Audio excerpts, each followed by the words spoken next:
Bonjour, bienvenue dans les histoires d'Akuma. J'espère que vous allez bien. Moi, je vais super bien comme d'habitude.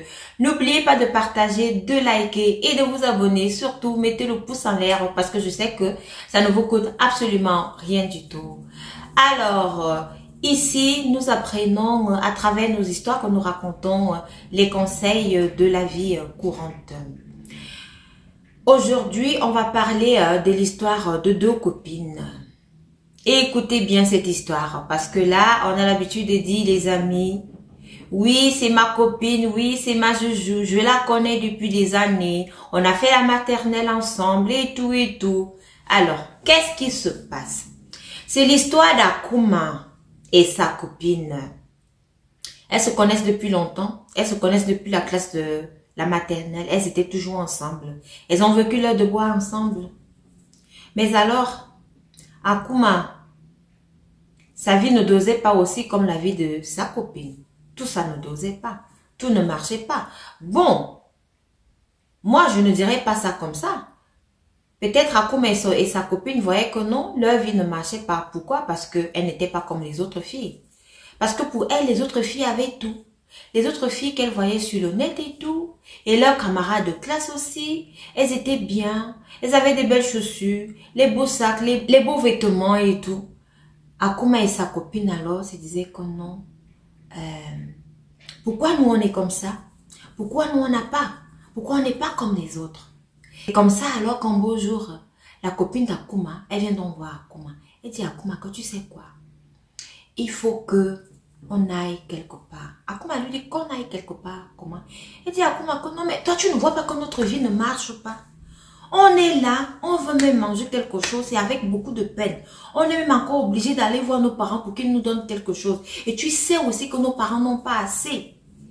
Ah, Akuma lui dit que, on va donc faire comment? Moi je ne vois pas la solution. La solution ici c'est d'attendre notre temps. Elle dit à Akuma que non, viens, on va aller quelque part. Akuma lui dit quelque part là, c'est où? Elle dit à Akuma que non.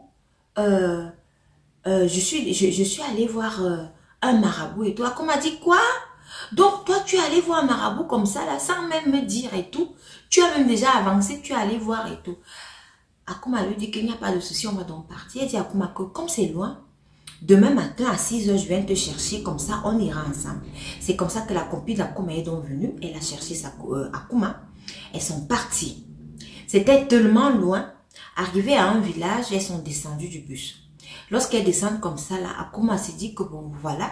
Elle dit à sa copine que bon, est-ce qu'on est arrivé? Elle pose la question à sa copine de savoir si on est arrivé. La copine d'Akuma qui dit à Akuma que non, on n'est pas encore arrivé. Il faut encore qu'on prenne la pirogue. C'est comme ça que Akuma s'exclama encore, comment ça on va prendre la pirogue? Elle dit, ok, dans tous les cas, allons-y. On est déjà, donc il faut qu'on continue. Akuma monte dans la pirogue avec sa copine. Donc, le monsieur qui était là, qui pagayait, lui, il a commencé à pagayer. Et à un moment donné, Akuma s'est mise à somnoler. Et là, elle a dit à sa copine que moi, on est quitté depuis 6 h du matin, là, je suis déjà fatiguée. Maintenant, là, il est 14 h. On n'est même pas encore arrivé. Donc, je vais un peu m'assoupir. Akuma donc, étant dans le sommeil, mais elle voit son arrière-grand-mère qui vient lui dire que là où tu t'en vas là, si on vient te donner une assiette de bouillie et du haricot, ne mange pas. Donc il faudra bien regarder. Le haricot qu'on va te donner aura des petits grains et le haricot qu'on va donner à ton ami, ce sera aussi de la bouillie, mais avec des gros grains. Il faudra bien regarder, ne mange pas. Ne touche à rien quand tu vas arriver là-bas. Tu ne touches pratiquement à rien. Akuma alors, c'est elle qu'on avait surnommée sa grand-mère. Donc, elle est apparue comme ça dans son sommeil et sa grand-mère était déjà décédée. C'est comme ça qu'Akuma s'est donc réveillée subitement. Elle s'est dit intérieurement comme ça, c'est qu'elle rêve ça. Akuma et sa copine sont donc arrivées. Elles arrivent chez le marabout. On dit au marabout que oui, la personne est déjà là dehors. Quand la personne, quand on a donc dit ça au marabout, le marabout envoie donc une des personnes qui travaille avec lui de venir donner 2 plateaux de nourriture. Donc un à Akuma et un à sa copine. Comme elles ont fait une longue route. C'est comme ça on donne dans le plateau à Akuma. Akuma prend quand même le plateau, elle arrête, elle pose sur ses cuisses. La copine d'Akuma prend aussi son plateau. Akuma maintenant prend son plateau et pose par terre. La copine d'Akuma demande à Akuma mais c'est comment? Tu ne manges pas? Il faut manger. Akuma dit que non, je me sens ballonnée, j'ai pas faim, j'ai pas envie de manger. La copine d'Akuma qui dit mais comment? Tu ne vois pas qu'on est dans un village? Et ici, là, la règle voudrait que quand tu arrives dans un village comme ça, là, pour le respect que tu as envers ces gens-ci, on vient te donner à manger, il faut manger. Akuma dit à sa copine que non, je n'ai pas faim. Je n'ai pas faim. Je n'ai pas envie de manger. Je t'ai dit, je me sens ballonnée, je veux pas, j'ai pas envie de manger. La copine d'Akuma qui insiste pour que Akuma mange cette nourriture de la bouillie avec les beignets et le haricot. La copine d'Akuma insiste que non, tu peux pas faire ça. On arrive quelque part, on nous donne à manger, tu dis que tu ne manges pas. Akuma dit donc à son ami que bon, ok, comme tu veux trop que je mange là, donne-moi ta part, moi je mange, toi tu prends mon plateau, tu manges. La copine d'Akuma refuse, elle ne veut pas donner son plateau à Akuma. Seigneur, les amis d'aujourd'hui. Akuma insiste que prends donc mon plateau, je vais donc manger. Prends mon plateau, tu me donnes ton plateau, c'est ton plateau que je vais manger. Et entre-temps, Akuma avait remarqué que le plateau de nourriture de sa copine, le haricot qui était là à l'intérieur avait des gros grains, c'était pas le haricot avec des petits grains. Donc, elle est restée tranquille. La copine d'Akuma s'est mise donc à pleurer. Elle s'est mise à pleurer. Elle a pleuré au chaud de la nuit. Elles ont passé près d'une heure là dehors en train de discuter. C'est comme ça que le marabout, lui, il était donc à l'intérieur. Il a entendu ces discussions-là. Il est donc sorti. Quand il sort comme ça, il sort avec la machette. Il pose la question, qu'est-ce qui se passe ici? La copine d'Akuma qui dit au marabout que non, c'est que Akuma ne veut pas manger sa nourriture. Le marabout qui dit à Akuma que ah, ça ce n'est pas notre problème. Tu vas donc manger la nourriture d'Akuma. Tu vas manger. Parce que là où on est là, on a déjà invoqué nos ancêtres. Les ancêtres ont dit qu'ils attendent leur sang. Et toi, tu as promis que tu allais venir sacrifier quelqu'un ici. Donc, les ancêtres attendent le sang. Ce que tu dois faire là maintenant, c'est de manger le plat de nourriture d'Akuma, c'est tout. Parce que toi, on ne peut pas te laisser partir comme ça. Et si tu ne le fais pas, moi, je vais couper ta tête. Waouh! Waouh! Akuma qui reste là, elle regarde sa copine et dit quoi? 26 ans qu'on se connaît. On a grandi ensemble. Aujourd'hui, on a chacune 26 ans. Donc, c'est toi qui voulais me faire ça. Je ne comprends pas, c'est toi qui voulais me faire ça. Le marabout dit à la copine d'Akuma que tu vas manger ça. Tu manges toute cette nourriture-ci. D'abord, quitter d'ici, tu ne vas même pas arriver. Tu ne quitteras pas parce que j'aurais fini avec toi. C'est comme ça que la copine d'Akuma s'est donc sentie obligée de terminer la nourriture. Elle a mangé le plateau de nourriture d'Akuma. Et lorsqu'elle a fini de manger comme ça, elle s'est écroulée. Elle a commencé à agoniser et elle est partie. Akuma s'est donc levé, Akuma a posé les mains sur la tête. Akuma qui dit au marabout que non. Comme c'est donc comme ça, moi je veux juste rentrer chez moi. Je ne savais pas que c'est comme ça que ça allait se passer. Moi je n'ai rien demandé. Je n'ai rien fait. C'est comme ça que le marabout lui dit que non. Mais tu peux pas rentrer comme ça. Puisque tu as vu des choses, il faut bien que tu rentres avec quelque chose. Ta copine t'a amené ici pour te sacrifier, parce qu'elle voulait être riche, parce qu'elle voulait avoir de l'argent. Mais maintenant, toi tu n'as fait aucun sacrifice, maintenant elle est morte à ta place.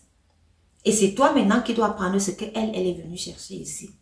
Akuma qui dit au marabout que non, je ne suis pas venue chercher quelque chose ici, je ne veux même pas. Je ne veux pas. Comme elle est déjà décédée là, moi je veux pas. C'est comme ça que le marabout dit que ok, regarde le corps de ta copine. Akuma regarde le corps de sa copine, dit que quand elle regarde dans le corps de sa copine se transforme donc en un petit oiseau. Le marabout dit à Akuma que tu prends l'oiseau si tu rentres avec. Je ne sais pas ce que tu vas faire avec, mais tu prends, tu rentres avec. Tu vas jeter ça quelque part, mais l'oiseau aussi c'était comme ça. Tu vas jeter ça quelque part.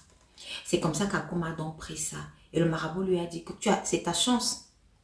C'est ta chance aujourd'hui, donc tu prends et tu t'en vas.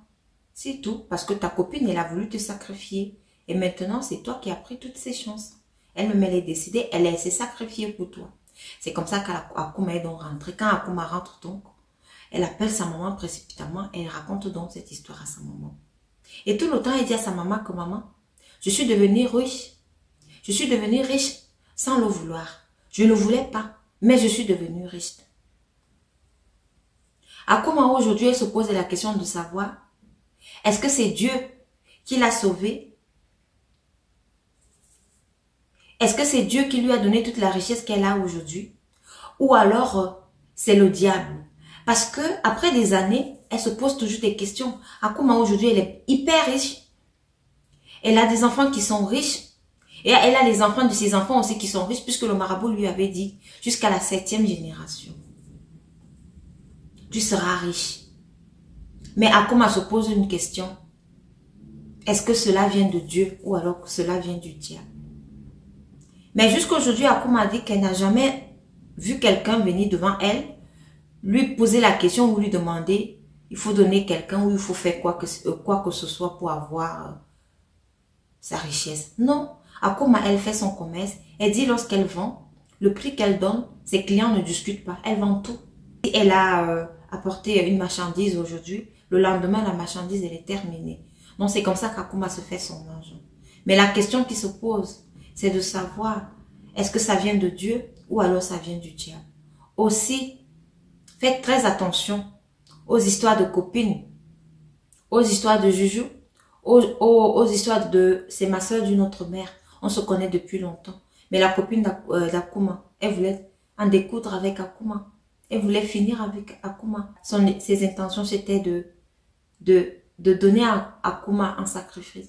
Mais alors, comme on a l'habitude de dire, lorsque tu accouches un enfant et que tu surnommes cet enfant quelqu'un, la personne, même si la personne est décédée, la personne veille sur cet enfant. C'est comme ça qu'Akuma a eu la chance de sa vie. Sa grand-mère, son homonyme, l'a donc sauvé à travers ce rêve-ci. J'espère que vous avez retenu la morale de l'histoire. J'espère qu'après avoir retenu la morale de l'histoire, que vous allez appliquer cette morale-là. Faites très très attention. Les histoires qui sont racontées ici, elles sont 100% vraies. Elles sont vraies, elles sont réelles. Merci de vous abonner et rendez-vous à la prochaine vidéo.